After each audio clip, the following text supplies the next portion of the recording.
దక్షిణం నుంచి ఉత్తరం వరకు, తూర్పు నుంచి పడమర వరకు భారతదేశంలో మొత్తాన్ని పాదయాత్ర చేసి ఏకైక నాయకుడు ఆయన తర్వాత ప్రజల కష్ట సుఖాలను తెలుసుకుంటూ, ప్రజల యొక్క మనోభావాలను తీసుకుంటూ పార్టీని ప్రగతి వైపు తీసుకువెళ్ళిండు.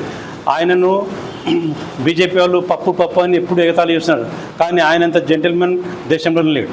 దానికి చాలా ఉదాహరణలు. దానికి మనము ఆయన నిజాయితీని రుజువుకోవాల్సిన అవసరం లేదు.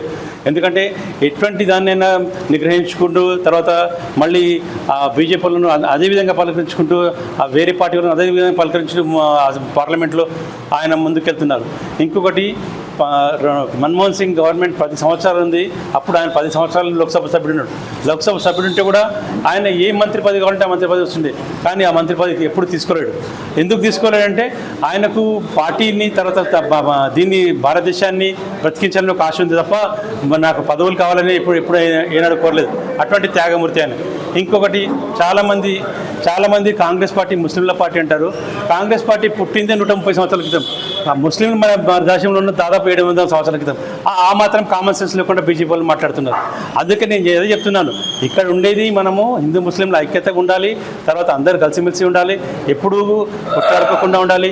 మొన్న జరిగిన పాకిస్తాన్తో యుద్ధం లోపల ఏ భారతీయుడన్నా, హిందూ కానీ ముస్లిం కానీ మీకు యుద్ధం చేయొద్దని చెప్పిండా నరేంద్ర మోడీ గారు? చెప్పండి.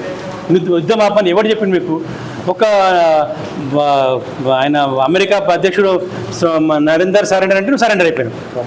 అటువంటి దుర్మార్గమైన పనులు మీరు చేసుకుంటూ కాంగ్రెస్ వాళ్ళని తిట్టుకుంటే మీనింగ్ లేదు.